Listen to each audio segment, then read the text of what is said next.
Hojii kenna tajaajila lammummaa waggoottan 5 darban hojjetaman irraa bu'aa qabatamaan argamuun ibsame. Hojii kenna tajaajila lammummaa waggoottan 5 darban hojjetaman irraa bu'aa qabatamaan argamuusaa Biiroon Maallaqaa Oromiyaa ibse. Mootummaan naannoo Oromiyaa fayyadamummaa hawaasaa kallattii hundaan mirkaneessuu fi inisheetiiwwan adda addaa bocuun kallattiin hojiitti galee jira. Isaan keessaa tokko kan ta'e kenni tajaajila lammummaa labsii lakkoofsa 219 muraa 11 adoolessa 8 bara 2011 caffee Oromiyaatiin mirkanaa'ee bara 2012 irraa eegalee hirmaannaa qaamolee adda addaatiin hojiitti kan seename milkaa'inoota gurguddaa galmeessaa jiraachuun isaa beekamaadha. Qindeessummaa Biiroo Kominikeeshinii Oromiyaa fi Biiroo Maallaqaa Oromiyaatiin hojiileen misooma kenna tajaajila lammummaatiin hojjetaman magaalaa Adaamaatti daawwatamaniiru. Daawwannaa kanaan hojiileen gaara qacamaa irratti qabeenya uumamaa kunuunsuun misoomsaa jiru daawwatameera. Waldaaleen hojii kana irratti hirmaatanis fayyadamoo ta'uu isaanii dubbatu. Seenaa lafa kanaa gaari kun wayitatti dhufnu gaara uummata kan biqilchine tuquree ka jedhan malee. Tuqureen kun biqilaa bidhaayoo keessa dhaabdee wanta kan biqilchu uf jalatti ajjeesa. Homaan baasu amata dhibboota ana laakkawaman akkanumatti ture jechaan dhageenya. Isa kana jijjiiree jennee itti yaadneetiin ijoollee mari'annee jijjiiruuf yaadnee jijjiirreetii agarsiifnee jira. Wanni asirratti oomishuu jiru ammoo qonna waliigalaa jenneetiin qonna magaalaa waliigalaa jennee eegalle. Inni kun maaltu keessa jira burtukaana agaruu jetta buna jira abukaatoo jira paappaayee jira.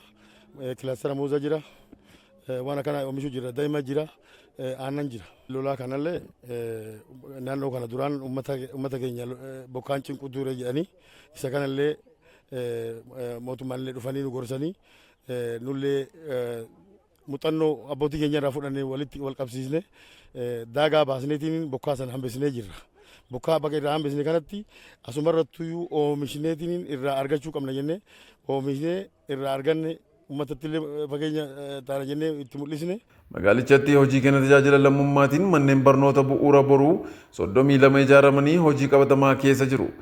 Kanaan dura hojii tajaajila lammummaatiin manneen barnootaa kanaa hojjetamanii beekanii manneen barnootaa kun kaayyoon inni guddaan hundeeffameef akkuma reefu isiniin jedhe akka biyya keenyaatti rakkoon barnoota keenyaa eessa akka jiru beekamaadha.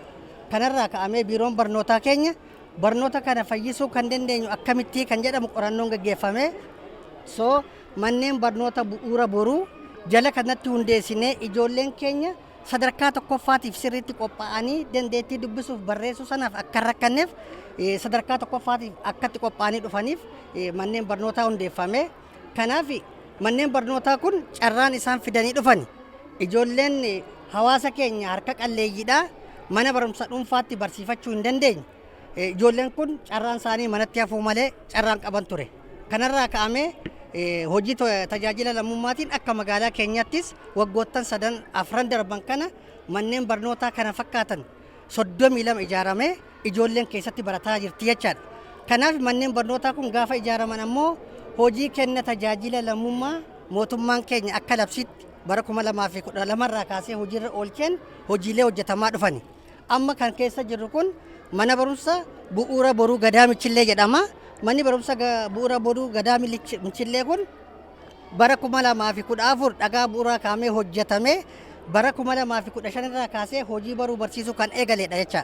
Kanaaf mana barumsaa kan ammoo kan galateeffannu abbaan qabeenyaa Abrahaam Abbabaa kan jedhamu Daaddaamol magaalaa kana keessaa gamoo kan qabu birrii miliyoona 15 mana kana ijaaree hawaasa kanaaf gumaacheera jechaadha.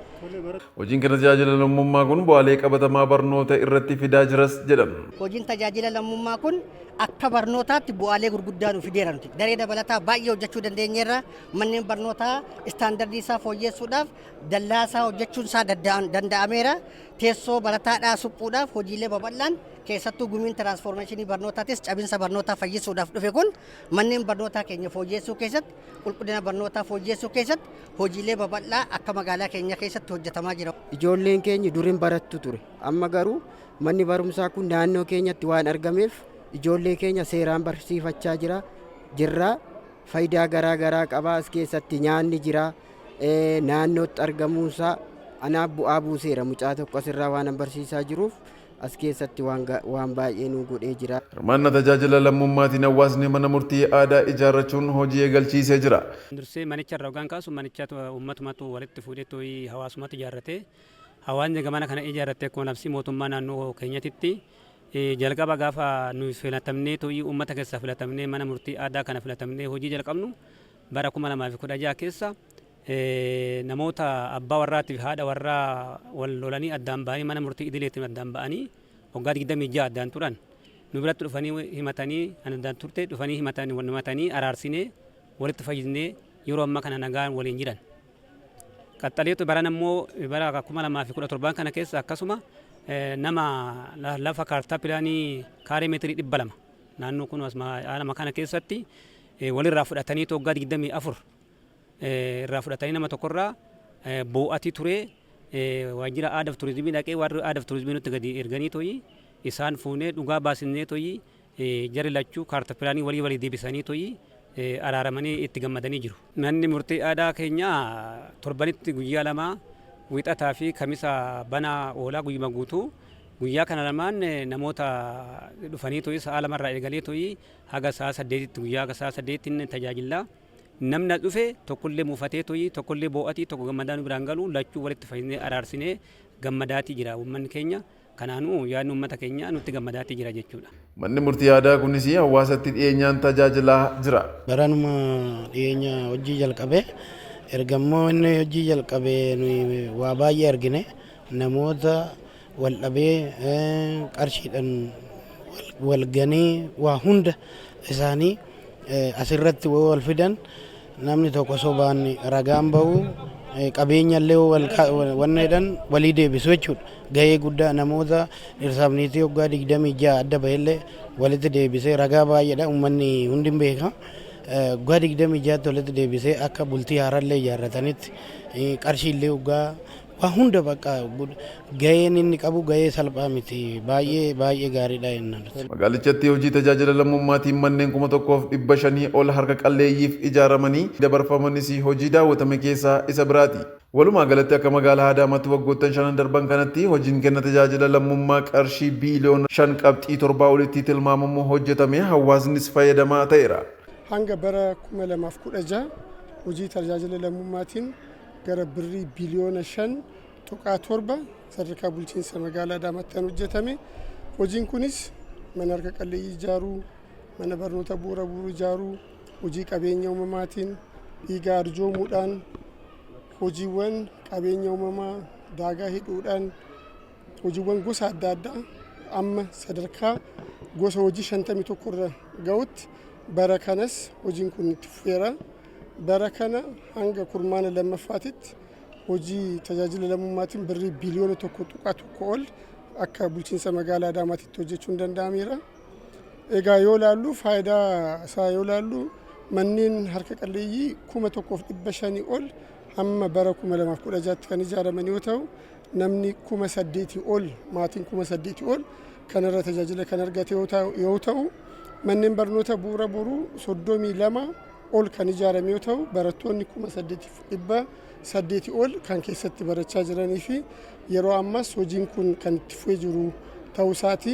Rabbi galannaa gooka rabbi silaa ugaatti iyyitee ugaatti booches namoo si ajajaa ture. Warruma ofii gadi bu'u uummatuma inni ofii uummata isaanii si ajaja. Akkas ta'ee miknaata godhee rabbi lammiiwwan kun ajajee mana kana argadhe jechuudha. Kana muti mana kanatti bareedee manni fincaanii addaa si ijaarame haala mijaa sii kenname kana dhiisitoo namni tokko sharaadha bitee sii kenne galata guddaa qabda. Waan kanaaf rabbi gaditti galatoomaa hin jedhanii warra kana ijaaran hunda mootummaan keenyarreen lakki hiyyeewwan keenya manni kun hin barbaachisa jedhee abbootii qabeenyaa walitti yaamee hunduu kantiibaan irreen isaaniin ga'uutu jira rabbii gaditti jedhanii waan kana nu godhanii fi rabbii gaditti galatoomaa hin jedhanii ammarreen hiyyeessa akka keenya akka lafaa kaasanii abdii guddaa qabna. Raawwii waggoottan 5 darbaniin Oromiyaa keessatti gosoota hojii 58 hojiiwwan qarshii biiliyoona 550tti tilmaamaman raawwatamuun milkaa'inni guddaan galmaa'ee jira. Bara 2012 hojiiwwan naannoo 11 ta'an hojjetamaa turaniiru. Amma hojiiwwan gosa 58 hojjetamaa jiran. Bara 2012 hojiin tajaajila lammummaa yeroo jalqabu tilmaamni hojii tajaajila lammummaa maallaqaan yeroo shallagnu naannoo biiliyoona 13.6 ta'uu danda'ee jira. Bara baraan guddataa dhufee barana biiliyoona 222.4 5 gahuu danda'ee jira jechuudha. Akka waliigalaatti hojii bara 2012 jalqabee haga ammaatti hojjetamaniin hojiiwwan tajaajila lammummaa naannoo biiliyoona 550 ta'u hojjetuun danda'amee jira. Egaa baajata yoo xiqqaate baajata mootummaa waggaa 2 ol kan ta'u tajaajila lammummaadhaan haga ammaatti hojjetameera jechuudha. Bara kana keessa hojiin tajaajila lammummaadhaan hojjechuuf karoorfanni biiliyoona 300 tilmaamama. Kun baajata mootummaan bara kana qabatee ol jechuudha. Maaliif kana goone uummanni hoggansa kallattiitti agarsiisu argannaan misooma biyyaa keessatti misooma hawaasummaa keessatti hirmaachuudhaaf fedhii guddaa fi kaka'umsa guddaa akka qabu qabatamaan baroottan darban keessa nutti agarsiisee jira. Biiroon Kominikeeshinii Oromiyaa miidiyaalee qindeessuun imala miidiyaa qopheessee hojii tajaajila lammummaatiin hojjetaman hawaasaaf akka ifu taasiseera. Biiroon keenya yeroo garaa garaatti hooggansaaf ogeeyyii miidiyaa dabalatee injifannoowwan naannoo keenya keessatti gama misoomaa fi dinagdee akkasumas gama hawaasummaatiin galma'an waloodhaan giddugaleessa godhatee ogeessi miidiyaa waan gurraan dhaga'u caalaa hooggansi miidiyaa waan gurraan dhaga'u caalaa bakkichatti argamee ijaan argee waan arge immoo dabarsee uummataan akka ga'uuf hojii bal'aan waggoota 2 darbanii kaasee hojjetamaa jira jechuudha.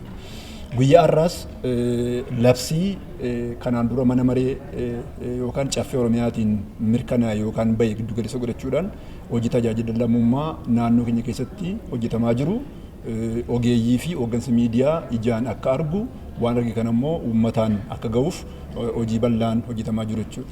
Mootummaan naannoo Oromiyaa duudhaa keenya ganamaatti deebina jechuudhaan inisheetiivota gurguddoo 4 labsiidhaan deeggaree hojiitti galeera jechuudha. Isaan keessaa tokko misooma walootiif tajaajila lammummaa kan jedhu kana jechuudha. Mootummaan naannoo Oromiyaas hojii boonsaa kana qaamota hawaasaa garaa garaa hirmaachisuun kan itti fufu ta'uu fi hojiiwwan hojjetamanis hawaasaaf ifaa ta'aa kan adeeman ta'u. Hojii kana immoo Biiroon Kominikeeshinii naannoo Oromiyaa xiyyeeffannaan kan qindeessuu fi hoogganudha. Mootummaan naannoo Oromiyaas uummata naannichaa qabatee hojii tajaajila lammummaa gara fuulduraatti cimsee jabeessee kan itti fufu ta'a. Kanarraa miidiyaalee keenya irraa maaltu eegamaadha? Egaa muuxannoon bakka tokko jiru bakka kan biraa hin jiru, muuxannoon bakka biraa jiru bakka iddoo tokko hin jiru. Kanaaf miidiyaaleen keenya injifannoowwan akka mootummaa naannoo Oromiyaatti galmaa jiran kana, injifannoowwan akka uummata Oromootti galmaa jiran kana, duudhaa fi safuu uummanni keenya duudhaa isa ganamaatti ittiin deebi'aa jiru kana giddugaleessa godhatee akka inni sirriitti itti fufinsaan hojjetuuf miidiyaaleen keenya qooda sanarraa eegamu akka baattan gamanumaan waamicha dabarsaa ulfaadha. Qindeessummaa biirichaatiinis sochii taasifamaa jiru miidiyaaleen cimee itti haa fufuu jedhan. Biiroon Kominikeeshinii Oromiyaa waan dansa hojjechaatii jira. Kuni miidiyaalee walitti gurmeesseetoo hojiiwwan lafarratti dalagaman gara ijaa fi gurra uummataatiin ga'uu jechuun waan guddaadha. Kanaaf akkasiin miidiyaalee waliin qindeesseetoo imala kanaan hojiiwwan misoomaa keessumaa kenniisa tajaajila lammummaa irratti hojjetaman akkasitti gara ijaaf gurra uummataa akka geenyuun nuun qindeessitoo nu deemuu isaatiif waan guddaadha. Kun itti fufuu qaba. Ammallee wanti lafarratti dalagame miidiyaadhaan gara ijaaf gurra uummataan ga'u taanaan akka dalagame namni hin argu hin dhaga'us jechuudha. Kana hojii biraa gara fuulduraa hojjechuudhaaf illee wanneen kana dura hojjetaman gara uummatatti mul'isuun isaa waan guddaadha jechuudha.